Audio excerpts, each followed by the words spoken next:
The other day, one of the gals from inside the Good Movement Collective sent me an email and she said, T, this may have saved my life.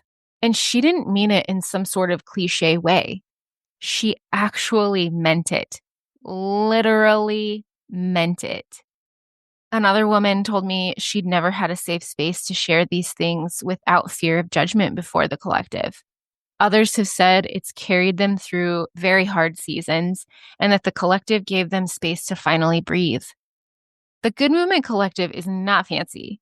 It's real, it's honest, it's raw, and most importantly, it's a safe, supportive space for rural women to come together to explore these patterns that keep us stuck, break generational cycles, and draw good movement in conversations, relationships, and within our own hearts. If that's something that you've been looking for, the doors are open. Visit the link in the show notes and come join us inside of the Good Movement Collective.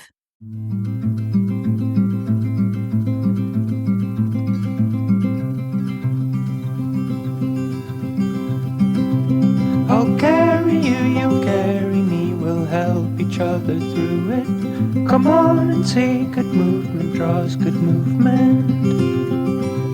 Welcome to Good Movement Draws Good Movement, the podcast where farmers, ranchers, and rural folks can grow relationally through awareness, understanding, and effective communication. Hey, it's T. I'm your host, and I, along with my guests, will be covering topics related to drawing good movement. Things like self and social awareness, brain science, positive psychology, extending grace, and so much more. We'll share tools that can help you understand why you are the way you are, why others are the way they are, and how you can use that to step out of self-told lies with grace and compassion to draw good movement in conversations, relationships, and life in rural America. Let's go draw good movement. Welcome back to the Good Movement Draws Good Movement podcast. We used to teach kids to respect their elders. Maybe it's time we brought that back.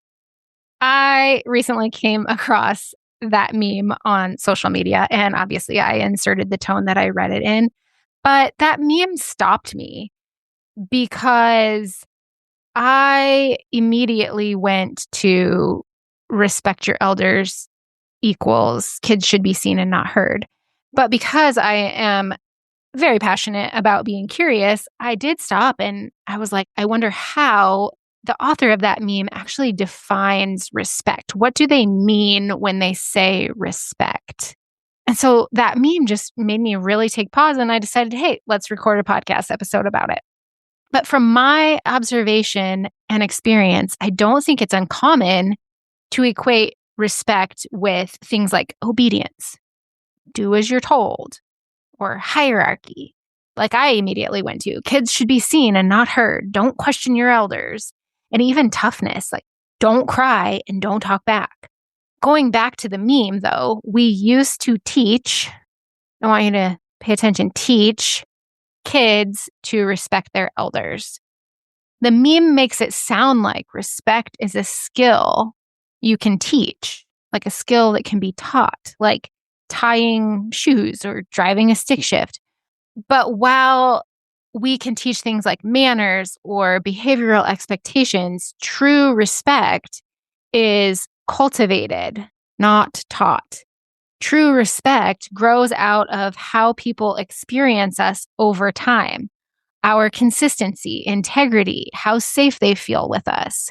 Not because someone told them, respect me because I said so. Like we can't say that and expect true respect in return.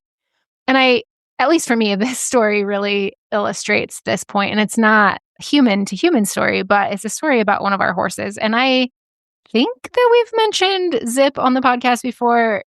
He's Tom's horse, and you may have heard us refer to him as the giraffe because he is insanely tall. He is over 16 and a half hands, so very tall, and he's sorrel, so he kind of resembles a giraffe. Anyway, when we first got Zip, he would do everything that we asked. He went through every motion that we asked him to go through. But his eyes were so wide. If you know horses, you know that you don't often see the whites of their eyes. And when we first got Zip, you could see the whites of his eyes. And his body was stiff. He was so tense. He was always bracing for something bad. Yes, he was doing everything we asked, but that was out of fear, not respect. It was fear-based compliance. He did what we asked because he was scared of what might happen if he didn't. And the first place that I heard this phrase or these phrases was at a Tom Curtin clinic. And so we're going to get into that a little more, these phrases. Respect out of fear, which is what Zip was displaying to us when we first got him. And then Tom Curtin says there's also respect out of trust. So we're going to dive a little more into that. But witnessing how Zip was when we got him versus how he is now, like, he is still a very aware horse. But now, instead of being scared of what happens when he doesn't comply with what we're asking, he looks to us for guidance. And how we gained that with him is showing up consistently with him, seeing him, validating him, giving him support when he was scared. Because as a very aware horse, he does get scared frequently. Like, he still does. And all you have to do is put a hand on him, and then he's licking and chewing and he feels more supported. So now it's more a respect based in trust situation with Zip. So how does that relate to humans? Well, what we saw with Zip, we see with people too. Fear gets us compliance. Kids who don't talk back, employees who keep their heads down and just do their work, spouses who stop sharing what's really going on. But that silence, that's not respect. It's self-protection.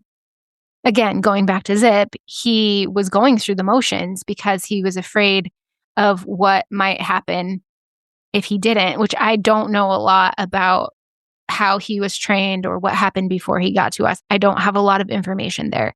So I don't know what it was like before, but that's how he appeared, was afraid of what would happen if he didn't do what we asked. And that is the same thing that happens in our human to human relationships. People are afraid of getting in trouble and punished and the repercussions. And so we get compliance. Fear-based respect is compliance, silence, anxiety. People follow the rules because they're scared of the fallout if they don't. They keep everything that's real locked safe inside because it feels too risky to share. Trust-based respect gets willingness, honesty, connection. People follow your lead because they want to, not because they're afraid of you. They share ideas, they admit mistakes, they speak honestly, and the relationship as a result grows stronger.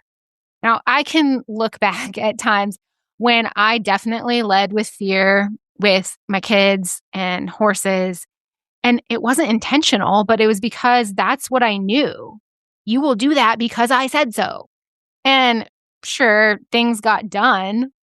The kids quieted down or did what I was wanting them to do, or the horses went where I was wanting them to go. But the way I was going about it didn't deepen the connection.